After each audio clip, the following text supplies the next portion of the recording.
Philadelphia skyline is proving deadly for migrating birds, with more than 1,000 of them discovered along Center City sidewalks recently. Action News' Gray Hall is live in the newsroom with details about what's happening there. Gray, quite a bizarre scene there. Conservationists in Philadelphia believe up to 1,500 birds died in a single day after flying into Philadelphia skyscrapers. Stephen Maciejewski collects fallen birds around the city. Sunday, October 2nd, Maciejewski says he collected far more birds than a typical day. He tells CNN he's never seen anything like it. Maciejewski, along with several other volunteers, collected around 400 birds. Most were dead, some were injured. This is not something that should happen. Hundreds and hundreds of migratory birds found injured or dead in Center City, Philadelphia. Just looking at all these little dead bodies, it's like looking at babies, that are lying there about to die. And it really affects you. Keith Russell with Audubon, Pennsylvania says this mass casualty happened October 2nd. He says it was a perfect storm of weather conditions that first led those birds into danger. Then they were attracted to the lights in those skyscrapers, but unaware the glass would stop their path. We expected to have a large migration, but we did not expect birds to crash into buildings in the numbers that they did. Russell says birds collide with buildings on a daily basis, and especially during migration season, but not on this scale. His team collected at least 400 of the mostly songbirds, but suspects there are hundreds or thousands more that were injured or that died. He tells Action News the last time something on this scale happened was back in 1948, when a flock of birds slammed into the PSFS building. The conditions just happened to be right, and the birds just happened to be there, and everything lined up for something like this to happen. If we lose our birds, they're sort of the immune system of nature. If they're not there eating insects and controlling diseases and doing other things, we're going to have calamities.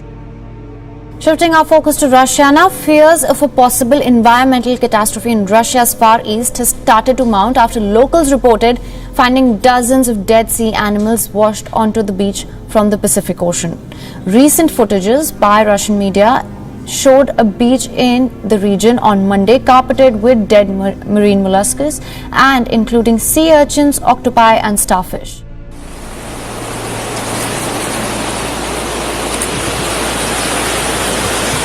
This is how the Kamchatka Peninsula looks like now. Hundreds of lifeless sea creatures and fish have washed up on the Pacific coast. Surfers, among whom Kalakhtyr Beach is highly popular, say that they started to spot dead marine animals almost a month ago. I've seen some dead fish on the shore and some dead shellfish, but not in the amounts like you've probably seen on some user videos.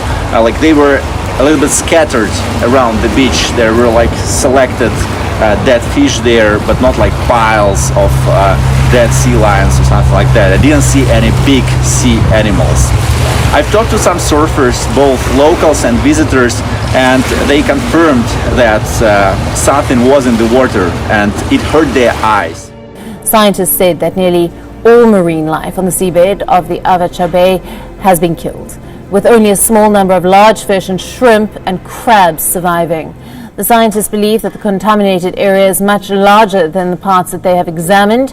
They also stated that the remaining marine life is under threat due to lack of any food left for them to survive on.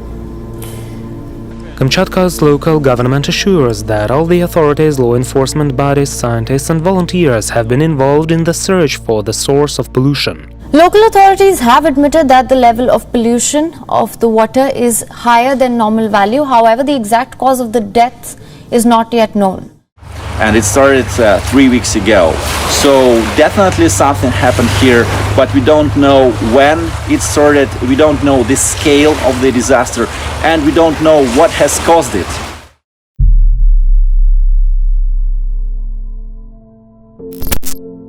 A smelly problem plaguing a neighborhood in Agoura Hills. Hundreds of dead fish floating in a Lake Lindero. Could the wildfires have something to do with it? Eyewitness News reporter Sid Garcia has more as neighbors try to get to the bottom of things.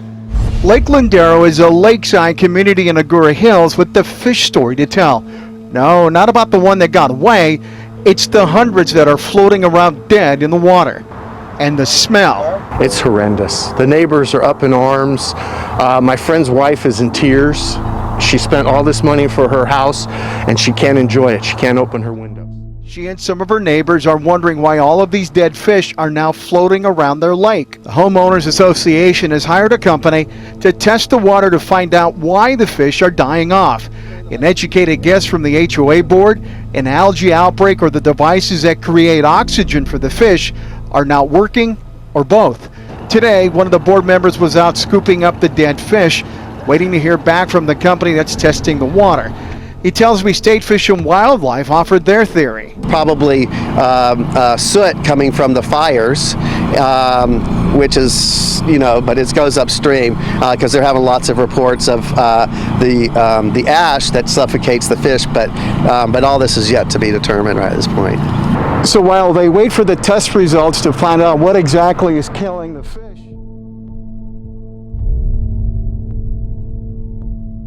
Well, for Biscayne Bay, dozens of fish were found today either gasping for breath or already dead. So reports began coming in early this morning just before sunrise. Dozens of dead fish washing up on the shores from as far north as the Holliver Inlet here at North Bay Village, even as far south as the Venetian Islands. And while not as massive as the fish kill we saw back in August, scientists fear we could be on the precipice of yet another catastrophic event on Biscayne Bay.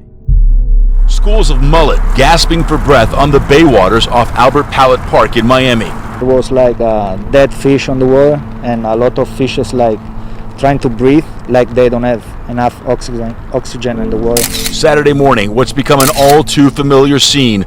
Dozens of dead fish floating on the bay from the Holliver Inlet to North Bay Village and south to the Venetian Causeway. About 11 o'clock last night, oxygen dropped super fast between 6 o'clock and 11 o'clock last night. I mean, just like a pulse of something sucking the oxygen out of the water. It was low oxygen levels that caused the unprecedented fish kill in Biscayne Bay back in August, when we saw thousands of dead fish and other marine life floating on the waters and washing up on the shores for days. But unlike last time, water temperatures Saturday were normal and circulation in the bay was better. Again, this just another indication that our bay is in crisis.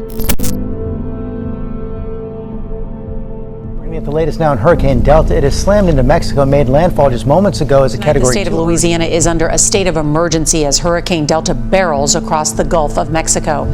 Delta could make landfall again Friday evening as a Tony, good morning to you. Welcome to Cajun Country, my hometown. We are used to hurricanes happening here, but what's different about this is it could be a repeat. Hurricane Delta is as of now projected to make landfall within 15 to 20 miles from where Hurricane Laura made landfall just 6 weeks ago in Lake Charles. And Tony, you were there for it.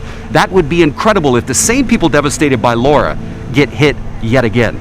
But let's start with what Delta did in Mexico.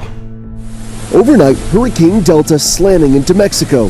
The storm intensified from a tropical depression to a Category 4 hurricane in just over 36 hours. Trapping many Americans there on vacation. In nearby Cancun, daylight revealing down power lines, massive debris and trees toppled onto cars. The mayor of Cancun spoke about fallen trees and utility poles that were down, which made the roads impassable. Around 266,000 customers had lost power. Riding out Hurricane Delta at a packed shelter in Playa del Carmen as the storm slammed Mexico with 110-mile-per-hour winds.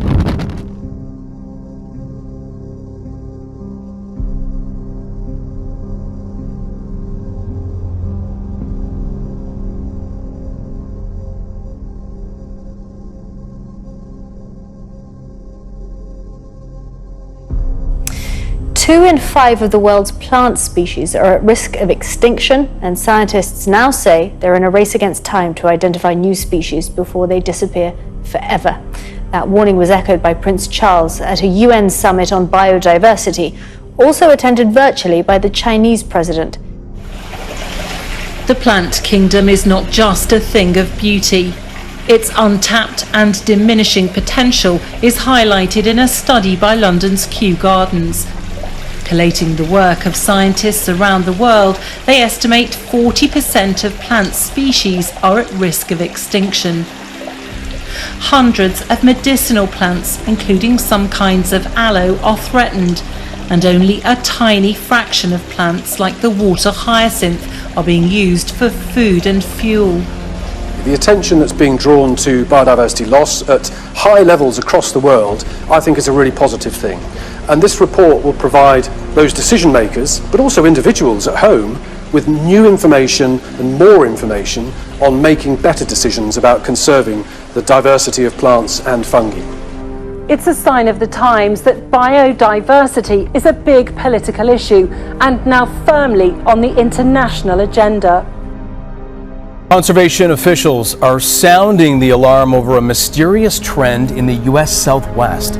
Well, researchers say that they started finding these birds around August 20th near White Sands, and since then they've started seeing more and more dead birds across the state.